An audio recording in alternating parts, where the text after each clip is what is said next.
सबसे पहले रविंद्र, बीजेपी भी मेरे ख्याल से बहुत क्यूरोसिटी के साथ आज के दिन को देख रही होगी, खासकर प्रधानमंत्री के उस वक्तव्य के बाद कि न्यायिक प्रक्रिया पूरी होने के बाद ही आएगा ऑर्डिनेंस। तो न्यायिक प्रक्रिया कितनी लंबी खिंचती है, कम समय में फैसला आता है, 3-4 महीने में आता है, यह आज तय हो जाएगा? रविंद्र, देखिए अमन, बीजेपी सूत्रों का भी कहना, कल ही कई बड़े नेताओं से भी बातचीत हुई थी, उनका कहना था कि हालांकि काफ़ी आश्वस्त भी दिख रहे थे कि जिस तरह से राफेल पर फैसला आया और दूध का दूध पानी का पानी हो गया, इतनी जल्दी हुआ, उसी तरह से हमें उम्मीद है कि राम मंदिर पर भी कोर्ट जल्द से जल्द फैसला करेगा। और उन्हें उम्मीद है कि ये लोकसभा चुनाव की घोषणा से पहले ही इसकी घोषणा हो जाएगी कि राम मंदिर जो लैंड डिस्प्यूट है, क्योंकि ये राम मंदिर का नहीं डिस्प्यूट है बल्कि ज़मीन का डिस्प्यूट है और एएसआई का सारे सबूत भी है। तो जाहिर तौर पर कोर्ट अगर बैठता है और डेली हियरिंग करता है, डे टू डे हियरिंग करता है, तो जल्द से जल्द फैसला इस पर आ जाएगा। क्योंकि अन्य कानूनी जो पहलू है, जो लटकाने वाला 70 साल तक रहा है, जो अलग अलग विचार रहे हैं, उसको सब पर कहीं ना कहीं अब एक सम्मिलित रूप से फैसला होने वाला। जैसा कि पहले भी हम लोग बात कर चुके हैं, कोर्ट से भी आपने जानकारी दी थी कि बेंच का गठन होगा, डेली हियरिंग होगी कि नहीं, इस पर एक बड़ा सवाल रहेगा। और जाहिर तौर पर एक बात और, बीजेपी के लिए सबसे बड़ा सवाल यही है कि अगर राम मंदिर पर यह सरकार कुछ करती हुई नहीं दिख रही है तो कहीं ना कहीं 2004 वाला तो हाल नहीं हो जाएगा, क्योंकि उस समय भी साइनिंग इंडिया था, विकास जो सार्वजनिक। वीएचपी की तरफ से भी प्रेस कॉन्फ्रेंस कर दी गई थी और वीएचपी ने साफ कर दिया कि सरकार अपने इसी कार्यकाल, यानी कि 2019 का जो मई से पहले इसी कार्यकाल में कानून लेकर आए, जो अगला सत्र है या इसी सत्र में कानून लेकर आए, वीएचपी ने साफ कर दिया। मैं आपके पास लौटूंगा। रविंद्र हमारे साथ ब्रह्म प्रकाश दुबे, जी मीडिया संवाददाता, वो भी इस वक्त जुड़ चुके हैं। ब्रह्म, पूरी पॉलिटिकल क्लास आज कोर्ट में जरूर देख रही होगी, क्योंकि कहने को बेशक ये आस्था का मुद्दा है, लेकिन राजनीति भी कम नहीं हुई है श्री राम मंदिर मुद्दे पर। बिल्कुल अमन, आपने सही कहा और यही जो फैसला होगा आज, जो भी फैसला होगा, देखिए दो पक्ष है। फैसला अगर 2019 में नहीं होता चुनाव के पहले तो इसके अलग इम्पैक्ट होंगे, और अगर फैसला हो जाता है 2019 के पहले तो इसके बहुत अलग इम्पैक्ट होंगे। यही वजह है कि तमाम जो पॉलिटिकल पार्टियां हैं उनकी निगाहें लगी हुई हैं। अपोजिशन की पार्टियों की बात करें अमन, तो कांग्रेस समेत तमाम जो विपक्षी दल हैं वो कहीं ना कहीं इस बात को लेकर उनके मन में एक आशंका है कि अगर 2019 के चुनाव के पहले राम मंदिर पर फैसला होता है और राम मंदिर बनने की प्रक्रिया शुरू हो जाती है 2019 के लोकसभा चुनाव के पहले, तो इसका ज्यादा से ज्यादा नुकसान विपक्ष को ही होगा। यही वजह है कि तमाम जो पॉलिटिकल पार्टियां हैं, कांग्रेस समेत जो दूसरी अपोजिशन पार्टियां हैं, इस कोशिश में है उनको कि कहीं ना कहीं ये लंबा खिंचे, 2019 के चुनाव के बाद इस पर फैसला हो। कांग्रेस के नेता पहले भी इस तरह से बहुत इंपॉर्टेंट कहें कि विपक्षी पार्टियां तो राम से ही दुआ कर रही होंगी, भगवान राम आप टेंट में ही रहे। आप लोग तो विवेक जी यही दुआ कर रहे होंगे कि मामला लटके और अटके। कोई दुआ ऐसा नहीं कर रहा है। राम मंदिर के बनने ना बनने से मोदी साहब की पॉपुलैरिटी बढ़ने वाली नहीं है। 4-5 सालों में कोई काम नहीं करा। एक एमबीबीएस बनने के लिए 50 लाख से 1 करोड़ रुपए की फीस माँ बाप को देनी पड़ती है। आईआईटी की कोचिंग के लिए 4.5 लाख रुपए लगते हैं यहाँ पे। What is the development? ये मंदिर बने, कोर्ट जो भी फैसला दे, मोदी साहब तो जा रहे हैं, ये तय है। पहली चीज, हिंदुस्तान की खूबसूरती आप ये देखिए कि अल्पसंख्यक और बहुसंख्यक, अगर उनमें एक विवाद हुआ तो वो कोर्ट में गया, जिसको संवैधानिक तौर से हमारा देश निपटा रहा है। यह हिंदुस्तान की खूबसूरती है, जिसके लिए हम लोगों को प्राउड फील करना चाहिए कि हम सारे हिंदुस्तानी हैं और हम इंडिया है और ये सबसे successful democracy in the world है।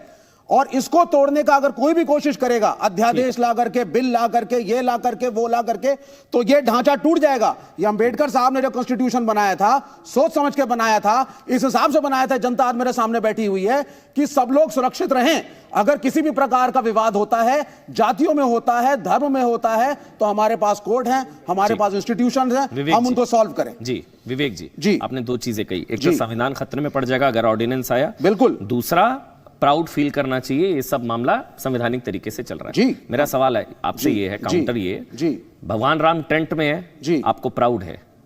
नंबर 1 नहीं। हाँ सुनिए ना, सवाल सुनिए। भगवान राम किस बात का है? पूरा नहीं सुनते आप बीच में। अच्छा सवाल पूछिए आप। पहली बात, भगवान राम टेंट में है, क्या हमको प्राउड होना चाहिए? यहाँ पर किसी भी जो भी लोग, क्या हमको प्राउड होना चाहिए? नंबर 1। नंबर 2, भगवान राम के टेंट से बाहर आने से संविधान खतरे में पड़ेगा? सर सुनिए, अगर कल जातियां खड़ी हो जाती हैं बहुसंख्यक होने के नाम पे राज्यों के अंदर, जाट कहते हैं हम बहुसंख्यक हैं हरियाणा में, बढ़ाओ रिजर्वेशन, अध्यादेश लाओ, 70% करो। यादव खड़े हो जाते हैं उत्तर प्रदेश में, कोरी कुर्मी खड़े हो जाते हैं बिहार में, साउथ इंडिया में अन्य जातियां खड़ी होंगी, तो अध्यादेश लाएंगे। और इस देश का कल्चर क्या होगा, क्या होगा इस देश के संविधान का, कि अध्यादेश लाइए और पॉपुलिज्म में चुनाव जीतने के लिए जातियों के पीछे पड़िए। तो ये बहुसंख्यक वर्सेस अल्पसंख्यक को कभी भी अध्यादेश से नहीं लाना चाहिए। आप कानून के हिसाब से चलिए। भगवान राम है, वो हर जगह होंगे। तुलना कर रहे रिजर्वेशन। अरे उस राम की सोचो जो मेट्रो के नीचे भूखा सोता है। 125 करोड़ राम है यहाँ पे इस देश में। उनके बारे में सोचिए, उनकी भूख के बारे में सोचिए, उनकी नौकरी के बारे में सोचिए। आप मुद्दों पे आइए। राम मंदिर मुद्दों को कंफ्यूज कर रहे हैं सर। जब आपकी सरकार, एक मिनट जब मोदी सरकार फेल हो गई, आपके पास कोई मुद्दा नहीं है, आप नौकरियां नहीं दे पाए, तो राम मंदिर का झंडा लेके आप घूमिए। बहुत बढ़िया विवेक जी, मुझे एक चीज बताइए। रियल इश्यूज पे आइए। रियल इश्यूज में सुनिए ना सवाल। जब मैं राम मंदिर पे आपसे पूछता हूँ तब आप बेरोजगारी और काले धन पर बोलते हैं। क्योंकि आप राम मंदिर के इशू पे 2019 में क्या बोल रहे हैं सर? आप मुझे बताइए। 2014 में बोलते, 15 में बोलते, 16 में बोलते, 17 में बोलते, 2018 में बोलते, जब चुनाव आए हैं तभी क्यों बोल रहे हो? ठीक सर। और तभी ये प्रोग्राम क्यों? थोड़ा सा डेकोरम रखेंगे। मैं भी आराम से सलीके से सवाल पूछ रहा हूँ। मैं आपसे पूछ रहा हूँ, भगवान राम का अगर वनवास खत्म होता है, वो ट्रेंड से बाहर आते हैं, तो क्या नौकरियां खतरे में पड़ जाएंगी? अब आप बीच में सर बोलते हैं भगवान राम के बाहर आने से नौकरियां खतरे में पड़ जाएंगी, अभी भी ब्लैक मनी बढ़ जाएगा। सर अलग अलग मुद्दे हैं। आपका फोकस जो है वो डेवलपमेंट में नहीं था, आप फेल हो गई आपकी सरकार। अब आप राम मंदिर के मुद्दे पे लाके चुनाव जीतने की कोशिश कर रहे हैं। ठीक, मेरे साथ प्रज्ञा भूषण है। प्रज्ञा भूषण, आपको भी ऐसा ही लगता है कि डेवलपमेंट का प्लान फेल हो गया, इसलिए भगवान राम और भगवान श्री राम को आज कोर्ट के कटघरे में खड़ा होना पड़ रहा है? दो चीजें हैं। हमारे देश की विडंबना यही है कि क्योंकि भगवान राम जो हैं बहुसंख्यकों के आराध्य हैं, शायद इसलिए उनको सही स्थान आज तक मिल ही नहीं पा रहा है इस देश में। तो बहुसंख्यकों को आरक्षण देंगी? बीच में नहीं। बहुसंख्यक जाति को आरक्षण देंगी? विवेक जी वो बोल रही, आप बोल रहे थे, वो नहीं बोली ना बीच में। थोड़ा कोर्ट का डेकोरम रखेंगे, मर्यादा के साथ डिबेट करेंगे। मर्यादा पुरुषोत्तम राम पर कर रहे हैं। ठीक।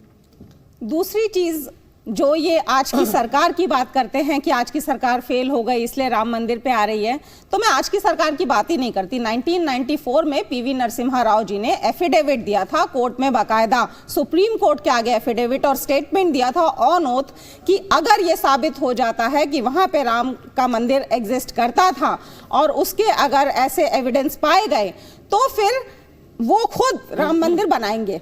आज एएसआई की रिपोर्ट आ गई, के मोहम्मद साहब ने बहुत खुल के बताया गया, जिन्हें एएसआई से बाद में निकाल भी दिया गया बाकायदा, कि वहां पे इतने पिलर्स थे, वहां पे राम मंदिर एग्जिस्ट करता था। तो आज उनकी सरकार भी चली गई, पीवी नरसिम्हा राव भी चले गए और आज दूसरी सरकार आ गई। तो सरकारें आती जाती रहेंगी, उसमें राम मंदिर को लेकर के आप उसको पॉलिटिकल इशू बना दें। आप 125 करोड़ लोगों की आस्था को सिर्फ एक पॉलिटिकल इशू बना के खत्म नहीं कर सकते हैं। ये 125 करोड़ लोगों की आस्था है, जहां पे जमीन का विवाद है, मैं उस पे आती हूं। आप सुप्रीम कोर्ट की लॉयर भी हैं, हम लोग आपसे ये समझना चाहेंगे, हम सभी लोग, मैं भी आपसे समझना चाहूंगा, आज कोर्ट में क्या ये पता लग जाएगा कि भाई तारीख क्या होगी और कब तक फैसला आएगा? क्या 3 से 4 महीने? आपका अनुभव क्या कहता है, कितना समय लग सकता है? पहली चीज की आज का जो बेंच बैठी है वो सिर्फ इसलिए बैठी है ये बताने के लिए कि उसको कौन सी बेंच हेयरिंग में लेगी, कॉन्स्टिट्यूशनल बेंच होगी या दूसरी बेंच होगी। दूसरी बात क्या है, day to day hearing start होगी। तो इसमें क्या है कि बिकॉज सुप्रीम कोर्ट में ये अपील्स हैं, तो ये बेसिक पूरा केस नहीं लड़ा जाएगा, एविडेंसेस वगैरह ऑलरेडी हो चुके हैं, क्रॉस एग्जामिनेशन होनी नहीं है, सिर्फ पुराने एविडेंसेस को देखते हुए उनके मद्देनजर फैसला दिया जाना है। ऑल्दो वो खुद बहुत बड़े हैं, 9000 से भी ज्यादा पेजेस हैं जिसमें सिर्फ एविडेंसेस हैं। तो अगर डे टू डे हियरिंग भी होती है तो बहुत जल्दी तो नहीं, लेकिन फिर भी कोशिश की जा सकती है कि 3-4 महीने में इसका फैसला आ जाए और हम यही उम्मीद करेंगे कि ऐसा कुछ फैसला आए। ठीक, विवेक जी, मेरा एक आपसे बुनियादी सवाल है, मैं उम्मीद करूंगा आप उसी का जवाब देंगे, उसको बेरोजगारी से नहीं जोड़ेंगे, उसको कालाधन से नहीं जोड़ेंगे। सवाल ये, आप क्या मानते हैं कि क्या 2.77 एकड़ जो जमीन है, जो जहां पर विवाद है, आपकी नजर में क्या वो राम जन्मभूमि है? क्या राम का वहीं जन्म हुआ था आपकी नजर में? इसके लिए आपको लेफ्ट की फिलॉसफी को समझना पड़ेगा। 10 सेकंड में कंप्लीट कर देता हूं। वामपंथियों के हिसाब से, कम्युनिस्टों के हिसाब से, आप लेट मी कंप्लीट। हमारे हिसाब से ये एक सेक्युलर देश है। भगवान राम अयोध्या में पैदा हुए थे, नहीं बस ये बता दीजिए। You are not letting me speak. I said 10 second, 20 second, let me speak now. ठीक। हमारे हिसाब से कई और मुद्दे इस मुद्दों से ज्यादा इंपॉर्टेंट होते हैं। जो धर्म है, लेट मी स्पीक। धर्म को कार्ल मार्क्स ने कहा है, ये कई बार जनता के ऊपर एक अफीम का नशे की तरह होता है।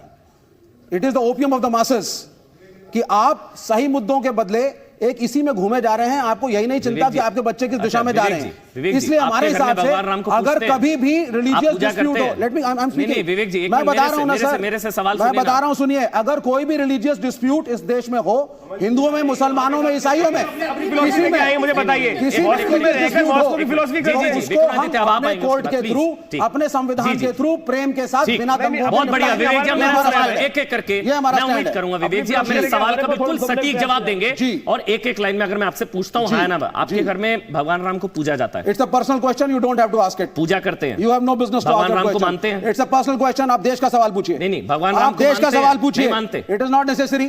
चलिए ठीक है, उससे क्या अगला होगा? सुनिए, सवाल सुनिए। आप देश का सवाल सुनिए पूछिए ना। मेरे घर में क्या होता है इससे आपका क्या मतलब? बहुत बढ़िया सर, आप मुझसे अब पूछिए। हाँ, ये सवाल है आप मेरा। देश के बारे में जी, पूछिए, पार्टी के विवेक बारे में पूछिए, विवेक जी, संविधान के बारे में सवाल सुनिए ना विवेक जी। जी। भगवान राम का जन्म अयोध्या में हुआ था, आपको इस पर भी डाउट है? आपको डाउट है? मुझे नहीं है। तो लेट द कोर्ट डिसाइड ना। आपको है? आप जज हैं? आपको है? आप जज हैं? आस्था। आप जज हैं? आस्था। आस्था से नहीं, संविधान से देश चलता है। अच्छा, तो अब नहीं, भगवान आस्था राम तो का जाट जन्म नहीं हुआ आरक्षण था बढ़ा वहां दो पर। भाई, 70% जाट करें, हमें आरक्षण बढ़ाओ, बदलो संविधान, लाओ अध्यादेश। ये तो पॉलिटिकली फायदा उठाने की बात कर रहे हो।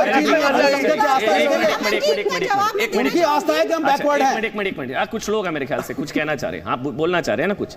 जी बोलिए, आइए बोलिए आप। ये बात को कहाँ खींच के ले जाते हैं? जो राम मंदिर की बात कर रहे हैं तो देश में ले जाते हैं। देश में और सरकार ने क्या करा? भैया बहुसंख्यक वर्सेस अल्पसंख्यक करोगे तो हल नहीं करा सर ये भगवान राम बहुसंख्यक अल्पसंख्यक नहीं है सर। चलिए ठीक है, हाँ जी जी, एक मिनट, देखिए मैंने आपको शुरुआत में बोला थोड़ा डेकोरम मर्यादा के साथ, ठीक। विवेक जी, मैं मुद्दा राम पर लाती हूँ। भगवान राम ने बहुत बार सरकार को मौका दिया, लेकिन रामलला फिर टेंट में रह गए। अब वो प्रेजेंट सिनेरियो जो है, इसमें विपक्ष पीछे है। हमारे जो विपक्ष के नेता है वो पप्पू घोषित कर दिए गए हैं। मोदी जी पूरी तरह से, माननीय मोदी जी सबके लिए बहुत पावरफुल इंसान है। रामलला यदि अब जन्मभूमि नहीं पाए तो इस इलेक्शन में वो 10-12 साल फिर पीछे चले जाएंगे। आज जो हिंदू दे कर रहा है राम जन्मभूमि, पता नहीं फिर उसके अंदर ये हिम्मत भी बचे कि राम जन्मभूमि राम की है, हमें दे दो। चलिए ठीक है, हाँ एक मिनट विवेक जी, ठीक। 9वीं लोकसभा के चुनाव जाति और धर्म पर लड़े गए थे। आपने अभी रोजगार की बात की। अयोध्या में अगर राम मंदिर बनता है तो कितना पर्यटन को बढ़ावा मिलेगा, वहाँ के लोगों को काम मिलेगा और रोजगार के और भी अवसर मिलेंगे लोगों को। क्यों नहीं आप इसमें भी ध्यान देते? और अब अगर मरते भी हैं हम हिंदू तो हमारी जनाजे के साथ राम नाम सत्य बोला जाता है। चलिए ठीक है, एक और जी। हमारे जो राम भगवान थे ना, वो चक्रवर्ती राजा थे, पूरे संसार पर राज्य करते थे। वो एक टेंट में क्यों रहेंगे? और चक्रवर्ती जो राजा है ना, वो महलों में रहता है, इसलिए विशाल मंदिर बनना चाहिए। और जो ये लोग कहते हैं ना, ये काम मिलेगा, विकास अपने आप विकास हो जाएगा, मंदिर तो बनाओ। चलिए ठीक है, एक और जी, हाँ मैं आपके पास आ रहा हूँ जी। आप राम मंदिर का विरोध कीजिए, कोई बात नहीं है, विरोध नहीं कर रहे, नहीं भी कर बोलने दीजिए संविधान के जी। फेवर में कह रहे हैं। विवेक जी बोलने संविधान के थ्रू दीजिए करिए जी जो विवेक जी बोलिए। एक बात तो सत्य है जी। कि राम दशरथ के पुत्र थे। जी। नहीं, उनको उस पर भी डाउट होगा मैम, क्या बातें कर रही हैं, उनको उस पर भी डाउट मैं ला रही हूँ उनको राज थे। वैसे आपको लगता है, पता है थे? मैं आपको तो उस पे भी आप फिलॉसफी बताएंगे। देखिए वो आप उनसे मत, उनको ये भी डाउट है दशरथ जी के पुत्र थे। पब्लिक से कहती हूँ, मैंने कहा दशरथ एक आक्रांता आया, उज्बेक और मंगोलियन माता पिता की संतान था, उसने दिल्ली पर हमला किया। एक मिनट मैम, एक मिनट, आक्रांता मानते हैं बाबर को? 10 सेकंड में नहीं विवेक जी, 10 सेकंड में विवेक जी आक्रांता मानते हैं बाबर को? वो तो बाबर को आक्रांता भी नहीं मानेंगे। चलिए नहीं था चंदेरी के आसपास के हिंदू मंदिरों को तोड़ा गया। उसी बाबर नामा के अंदर लिखा है कि मेरी जो कब्र है वो काबुल में बनाया जाए। उसने आखिरात के लिए भी हिंदुस्तान को नहीं चुना था, वो वहां पर जाकर के मरना चाहता था। आज विदेश जो भी आप ऑपोजिशन वाले हैं, अगर ये दुनिया भर के कुतर्क देते हैं, आप हमारी आस्था के साथ कुठाराघात करते हैं। एक बच्चा जन्म लेता है, हम उसको सबसे पहले शहद चटाते हैं राम के नाम पर। आपस में हम गाँव में जब आते जाते हैं तो गांव के लोग आपस में जय राम जी की बोलते हैं, मरते हैं तो राम नाम सत्य बोलते हैं। बच्चा गिरता है तो माँ कहती है हे राम। अरे हमारी आस्था से मत लड़ो, राजनीति रहने दो, केवल हमारा मंदिर बनने दो। एक जन जन की भावना है। ये लेडी फिजी से आई है, इनसे पूछिए राम का महत्व क्या है। जी जी जी, आप मेरे ख्याल से पीछे कुछ बोलना चाह रहे थे, जल्दी से। जी जी जी जी, कहिए आप जी।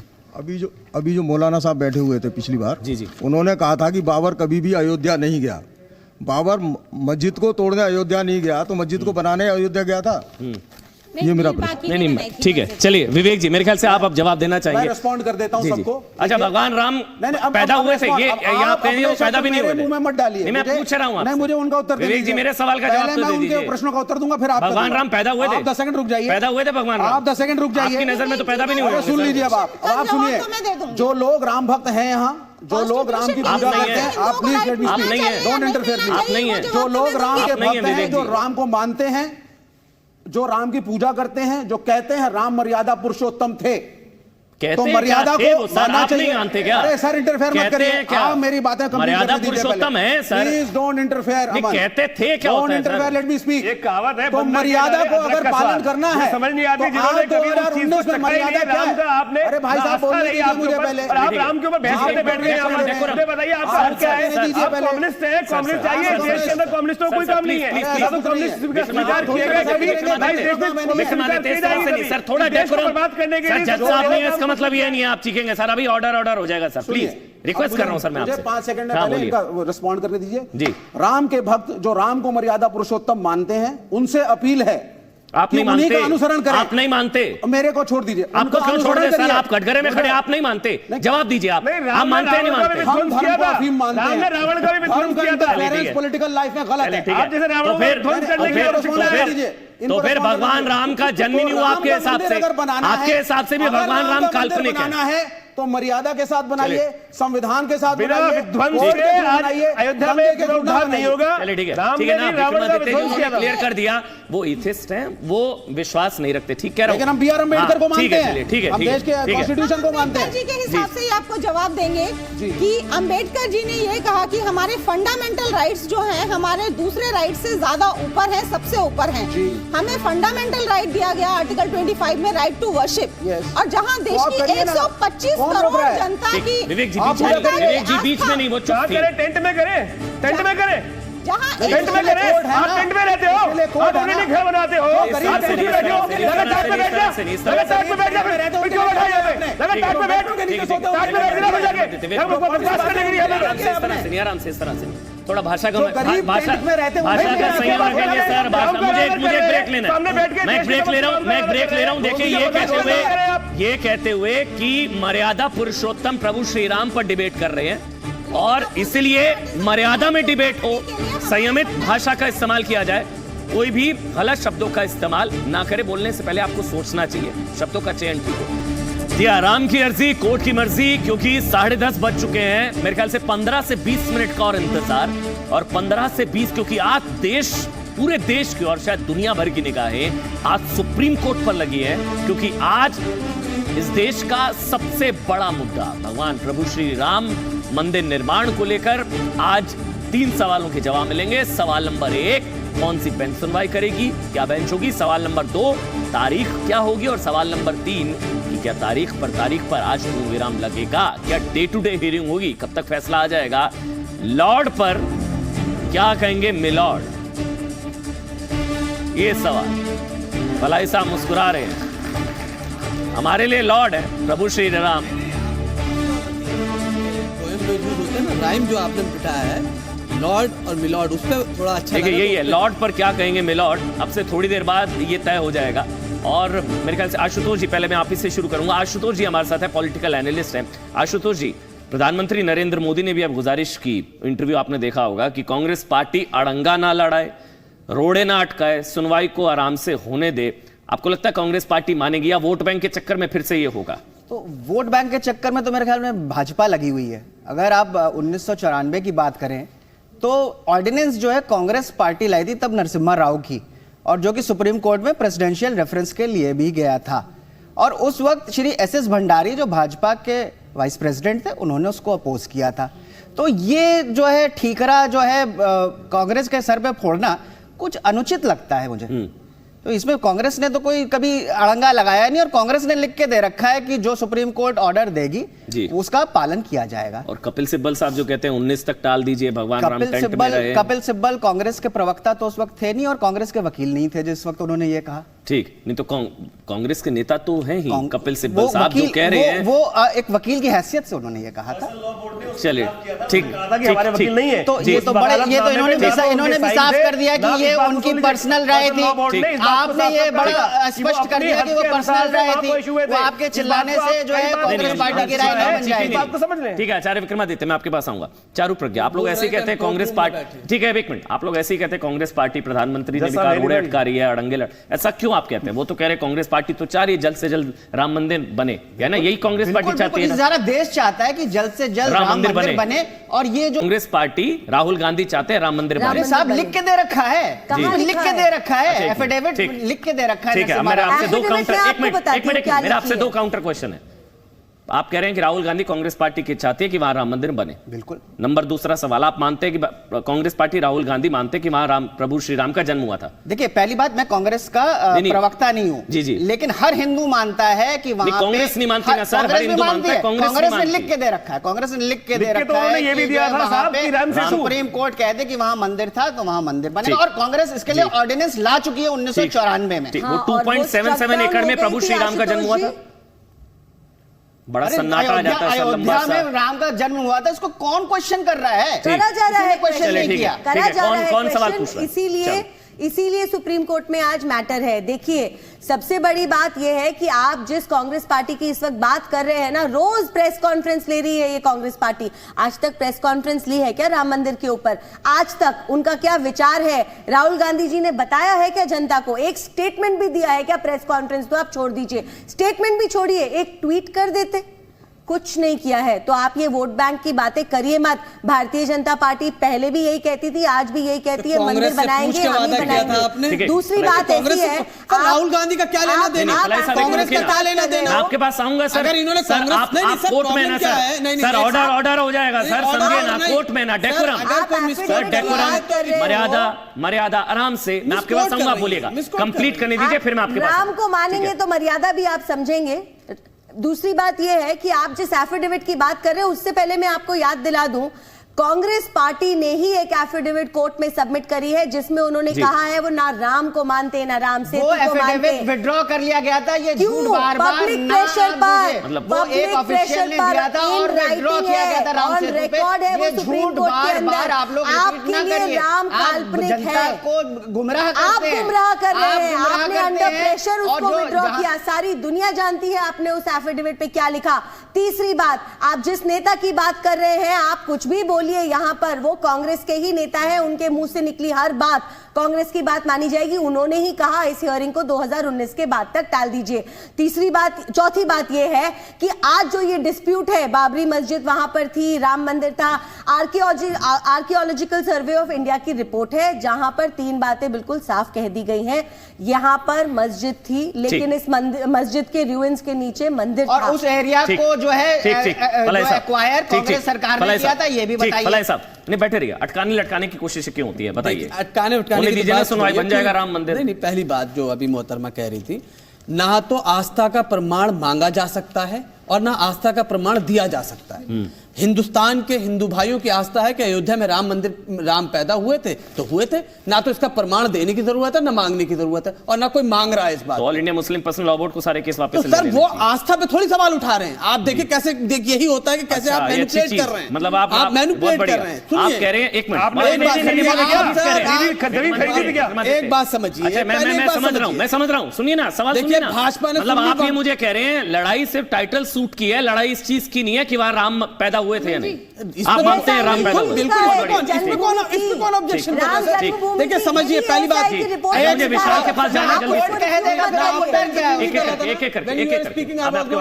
हाँ बोलिए। देखिए पहली बात, ना तो भाजपा ने कांग्रेस से पूछ के वादा किया था कि हम राम मंदिर बना के देंगे, सुन्नी वक्फ बोर्ड से पूछ के कहा था कि हम राम मंदिर आपको बना के देंगे। उन्होंने वादा यह किया था कि अगर आपने हमें प्रचंड बहुमत दिया तो हम संसद से बिल लाकर आपको बना के देंगे। गीता भट्ट, विक्रमादित्य, आप गीता भट्ट, उनका सवाल बहुत वाजिब है।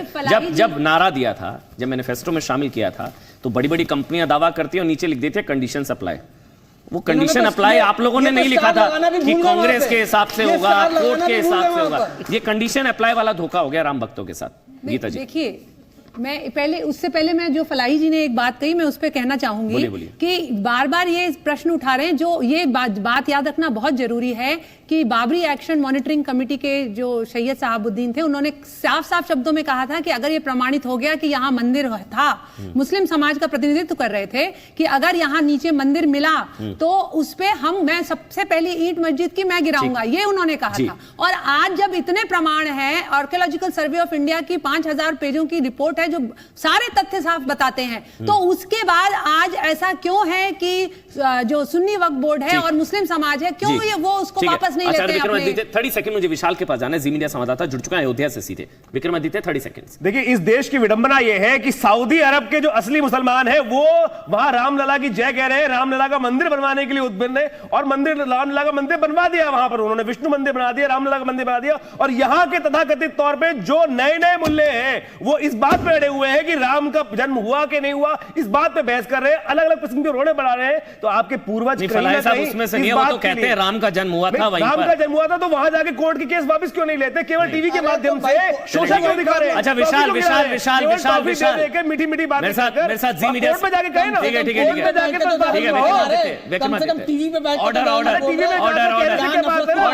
है राम बगल में छुरी वाला हिसाब आप लेके चल रहे हो ना। आपके लिए वही कहावत है कि मुंह में राम बगल में छुरी। आप कोशिश करें ना कि वहां जाके भी कह दें एक बार। चले ठीक है विक्रमादित्य। फलाई साहब ऑर्डर कह रहा हूं सर, थोड़ा सम्मान करिए मेरा। तो नफरत की राजनीति सर सम्मान करिए ना सर। मेरे साथ विशाल, जी मीडिया संवाददाता विशाल जुड़ चुके हैं सीधा अयोध्या से। विशाल, अब तो 5-7 मिनट का और इंतजार।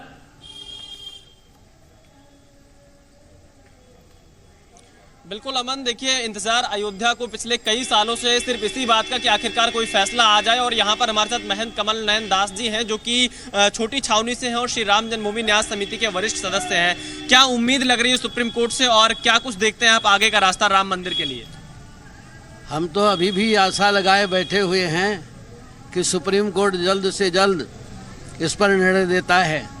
अगर यदि इस मामले को टाला जाता है तो हम तो यही समझेंगे कि जो हमारी क्रांति बचेगी, जो आंदोलन होगा, इसका दोष सब प्रकार से सुप्रीम कोर्ट पर जाएगा।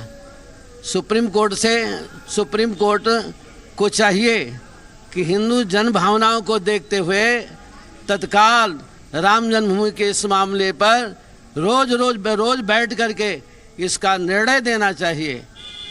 हम नवंबर के महीने में 16 नवंबर 15 नवंबर को दिल्ली में थे, वहाँ भी हमारे संतों की बैठक हुई, अमित शाह जी भी थे, सभी लोग थे। सबके अंदर ऐसा कहना उचित नहीं होगा कि जैसा कि मोदी जी ने कहा कि हम अध्यादेश नहीं लाएंगे, तो ऐसा नहीं है कि मोदी जी के अंदर राम जन्मभूमि के प्रति भाव नहीं है। बहुत बड़ा भाव है, बहुत बड़ा भाव है। वो भी चाहते हैं तत्काल राम जी के जन्मभूमि पर भव्य मंदिर का निर्माण हो, लेकिन वहाँ पर देश के तमाम न्यायविद लोग, अधिवक्ता और पुराने जज लोग बुलाए गए थे। और जब अध्यादेश के विषय में पूछा गया, बात की गई, तो उन सभी बूढ़ों ने यही कहा, अधिवक्ता ने और न्यायाधीशों ने कहा, सबसे बड़ा दुर्भाग्य होगा कि आप लोग अगर अध्यादेश लाएंगे तो इस पर चैलेंज हो जाएगा, राम जन्मभूमि का मामला लटक जाएगा। हम चाहते हैं सुप्रीम कोर्ट तत्काल निर्णय दे, और अगर यदि हाँ या नहीं कुछ भी निर्णय देता है तो उसके बाद हम अध्यादेश लाएंगे। और अगर सुप्रीम कोर्ट के निर्णय का इंतजार है हाँ या नहीं में, जिस तरह से इनकी जो तैयारी है, और इसके साथ ही साथ क्योंकि कुंभ भी चल रहा है अमन, तो कुंभ में धर्म संसद का आयोजन किया जाएगा और उस धर्म संसद में साधु संत आगे की दशा दिशा तय करेंगे। जिस तरह के आंदोलन की बात यहाँ पर कमल नयन दास कर रहे हैं, कुछ उस तरह के एक आंदोलन की तैयारी भी साधु संतों की तरफ से है अमन। ठीक, विशाल मैं आपके पास आऊंगा, लेकिन मेरा आपसे वही सवाल है चारू, जो मैंने गीता भट्ट से पूछा था। ये कंडीशन अप्लाई वाला धोखा हुआ राम भक्तों के साथ? कंडीशन अप्लाई वाला धोखा नहीं है। आप ये देखिए, कंडीशन अप्लाई होता है कि ये एक जो कोर्ट कहेगी तो, कांग्रेस नहीं अड़ंगे डालेगी तो, ये सारे तो लगा दिया जो आपने। लीगल प्रोसेस है, अगर आप यहाँ पर देखिए जितने डॉक्यूमेंट्स इन्वॉल्व है, जितने बड़े बड़े गटरे फाइलों के कागजों के पड़े हैं, जो पहले ट्रांसलेट हुए, जो अब जजेस को पढ़ना है, जिसके बाद निर्णय आएगा, वो बहुत ज्यादा वॉल्यूमिनस है। लेकिन मैं आपको एक बात बोलना चाहती हूँ, जब से भारतीय जनता पार्टी आई है पावर में, तब से ये काम शुरू हो गया है, एकदम तेजी से चल रहा है। इससे पहले तो कोई जाकर रोज कोर्ट में नहीं बोलता था आप जल्दी सुनवाई करिए, अर्जेंट सुनवाई करिए। अब कम से कम इस बात की अहमियत सारे देश को, सबको दिखाई दे गई है। उसके बाद अब एक लाइन जोड़ना बस नहीं, एक सेकंड सुनिए, एक बात सुनिए, ऑर्डिनेंस की बात आती है, अयोध्या विवाद नहीं, प्रॉब्लम क्या है, लोगों को बेवकूफ नहीं बनाना चाहिए ना। अयोध्या विवाद आज पहली बार कोर्ट के अंदर है, पहली बार तो नहीं है। 1949 से ही नहीं, 1949 से कोर्ट में विवाद चल रहा है, तो आपको सिंपल कहना चाहिए कि कोर्ट में विवाद चल रहा है, जब कोर्ट इसको जो वर्डिक्ट देगा हम पास करेंगे। हमारी सरकार और मंदिर बनाएंगे। अच्छा चलिए इसी से सवाल, ठीक है, एक काम करिए ना चारू जी, इसी चीज का जवाब आज पहली बार कोर्ट में गया है, बोलने दीजिए। चलिए ठीक है, आज पहली बार नहीं गया जी, हमेशा से कोर्ट में ही है। ठीक है, तो इनको यही बोलना चाहिए। सवाल ये है जो फलाही साहब भी पूछना चाह रहे हैं, सवाल ये है चारू जी, 5 साल चारू जी आपको क्यों कम पड़ गए मंदिर निर्माण के लिए, क्यों कम पड़ गए 5 साल? नंबर 1, नंबर 2, एक और मौका चाहिए आपको 19 में भी अब मंदिर निर्माण के लिए। देखिए, आप मंदिर को राजनीति से मत जोड़िए, वो इस देश की आस्था है, वो हमारी पार्टी की आस्था है। मैनिफेस्टो में क्यों शामिल किया था? मैनिफेस्टो में इसीलिए है क्योंकि वो हमारे लिए बहुत महत्वपूर्ण है। आपको रिमूव कर दीजिए ना, अब रिमूव कर दीजिए, अब जाएगा जब तक सुप्रीम कोर्ट का फैसला आने के बाद बनाएंगे, जब तक कोर्ट का निर्णय नहीं आता, जिसको डिले करने वाले दूसरे लोग हैं, आप जानते हैं कौन उसको डिले कर रहा है, तब तक ऑर्डिनेंस का कोई फायदा नहीं। एक मिनट सर, आप लोग अड़ंगे लड़ा रहे हैं, आप लोग रोड़े अटका रहे हैं, आप लोग चाहते हैं मामला लटका रहे। भगवान राम का टेंट में रहना कांग्रेस पार्टी को सूट करता है, क्यों? देखिए, जैसे मैंने पहले कहा, मैं कांग्रेस का प्रवक्ता नहीं हूं, और लेकिन आप कांग्रेस को बचाते हैं ना सर? कोई हिंदू कांग्रेस के विरोधी हैं, ये नहीं चाहता, कांग्रेस के विरोधी हैं, कोई हिंदू ये नहीं चाहता, कांग्रेस के विरोधी हैं। क्योंकि अयोध्या का मतलब क्या है, जहां पे युद्ध ना हो, और इसको भाजपा ने युद्ध भूमि बना दिया है। वहां पे एक तरफ मर्यादा पुरुषोत्तम की बात करते हैं, और उसके बाद राम के नाम पे इतने झूठ बोलते हैं हर चीज पे कि ये दूसरे की गलती है, दूसरे की गलती है, वो रोकने की कोशिश कर रहा है, ये रोकने की कोशिश कर रहा है। जस्टिस चलमेश्वर जो अभी रिटायर हुए हैं और नंबर 2 थे, जस्टिस आप एक बात देखिए, उन्होंने कहा है कि सरकार को ऑर्डिनेंस लाने से कोई नहीं रोक सकता। ये जो है ये केवल ये भ्रमित करना चाहते हैं कि इनको ऑर्डिनेंस। अच्छा चलिए, फिर एक सवाल, बहुत बढ़िया सवाल है, फिर आप बता दीजिए, आप कांग्रेस के, आप कह रहे कांग्रेस के आप नेता नहीं है, लेकिन आप सपोर्टर एक तरीके से, आप कांग्रेस की विचारधारा को सही मानते हैं, ठीक है ना? तो मेरा आपसे सवाल है कि अगर बहुत बढ़िया, मैं भाजपा की, मेरा सवाल यह है कि अगर बीजेपी कानून लाती है तो कांग्रेस पार्टी कानून में पक्ष में वोट करेगी, खिलाफ में वोट करेगी? ले तो आए पहले, अभी आया है नहीं, पहले आप कह रहे हैं। सर आप वकील हैं उनके, नहीं आपका चलिए जवाब देने दीजिए, जवाब देने दीजिए, जवाब कांग्रेस कहाँ है, पक्ष में खिलाफ? बड़ा सिंपल है, ताला किसने खुलवाया? कांग्रेस पार्टी ने खुलवाया। एफिडेविट किसने दिया? कांग्रेस पार्टी ने दिया। कमिटेड तो कांग्रेस पार्टी है। ये लोग हैं जो इधर उधर करवट लेते रहते हैं, केवल वोट मांगते हैं। तो राहुल गांधी बनवाएंगे मंदिर, तो राहुल गांधी बनवाएंगे मंदिर। जब तक मंदिर बनेगा तब तक जो है भाजपा की सरकार तो चली गई होगी। ये आप लोगों की, देखिए ये तो मेरे ख्याल से बनाएगा? आपको क्रेडिट लेना चाहिए। चारू जी सुनिए ना, आपको क्रेडिट लेना चाहिए कि राहुल गांधी भी हम नारा लगाएंगे, मंदिर हम ही बनाएंगे, मंदिर वही बनाएंगे। और नारा पुराना है, भाजपा इस पर अपनी उसको दूंढना चाहती है। इन्होंने इसके लिए कुछ किया नहीं है। ये तो उद्धव ठाकरे भी गए जो इनके साथ थे और उनकी जो है पोल खोल दी। ठीक है, टी.आर. रामचंद्र जी, मैं आपसे गुजारिश करूंगा, आप विटनेस बॉक्स में, बहुत बहुत शुक्रिया Ashutosh ji, please be there. T R. Ramachandran ji और गीता भट्ट मैम, मैं आपसे रिक्वेस्ट करूंगा, चारू जी थोड़ी देर के लिए प्लीज। मेरे ख्याल से ये सवाल हर एक के जहन में है। टी.आर. रामचंद्रन जी, क्योंकि आप सीनियर जर्नलिस्ट हैं, राजनीति का एक लंबा दौर आपने देखा है, इसलिए पहला सवाल मेरा आप ही से। गीता भट्ट, आपको बता दें RSS थिंकर है, वो भी हमारे साथ है। पहला सवाल आप ही से टी.आर. रामचंद्रन जी, मामला जितना लटके किसको सूट करता है ज्यादा? हम लोग जिस तरह कपिल सिब्बल कोर्ट में लटकाने की बात करते हैं मामले को, कांग्रेस पार्टी अस्तित्व पर ही सवाल उठाती है, पॉलिटिकली सूट करता है कांग्रेस को कि भगवान राम टेंट में रहे, वोट बैंक सुरक्षित रहेगा? मैं इस बात से सहमत बिल्कुल नहीं हूं। सबसे पहली बात तो ये है। दूसरी बात ये है कि 2010 में इलाहाबाद हाई कोर्ट का जजमेंट आया, 9 साल गुजर गए और मैटर अभी तक सुनवाई के लिए अब आ रहा है सुप्रीम कोर्ट के सामने। अब सुप्रीम कोर्ट बेंच कॉन्स्टिट्यूट करेगा और उसके बाद कोई टाइम फ्रेम देगा क्या इसको रिजॉल्व करने का और जजमेंट देने का। तो आखिरकार मेरे ख्याल में जो अर्जेंसी पहले से ही दिखानी चाहिए थी वो नहीं दिखाई किसी ने। अब रही बात जनरल इलेक्शंस की, 4 महीने रह गए, 4 महीने से भी वो अर्जेंसी बीजेपी ने नहीं दिखाई मेरे ख्याल में। बीजेपी ने या सरकार ने, बीजेपी की सरकार जो सेंटर में है 4.5 साल बाद, यूपी से मामला है ना, नहीं यूपी तो है और यूपी उनके लिए बहुत सिग्निफिकेंट है। पिछली बार उनको 73 सीट आए थे उनके अलाइज के साथ 80 में से। अब उनको दिक्कत और होगी अगर ये मसला जल्दी नहीं सुलझा। आप ये कह रहे हैं 4.5 साल अर्जेंसी क्यों नहीं दिखाई, अब 19 से पहले ऐसी की अर्जेंसी दिखा रहे हैं, ये पॉलिटिकली है। हाँ, आप ये कह रहे हैं। ठीक है गीता भट्ट, अब आप इस चीज का जवाब दीजिए। 4.5 लोग तो ये सवाल पूछेंगे 4.5 साल में नहीं बना, आप पर फिर से क्यों भरोसा किया जाए मोदी सरकार पर कि अब बन जाएगा, एक और मौका। वो अर्जेंसी पहले दिखा देते तो आज डिबेट की नौबत नहीं आती। हो सकता है हम लोग मंदिर निर्माण का कार्य देख रहे होते। एक बात मैं यहाँ कहना चाहूंगी कि हिंदू समाज जो है वो एक न्याय संगत समाज रहा है, भारतीय समाज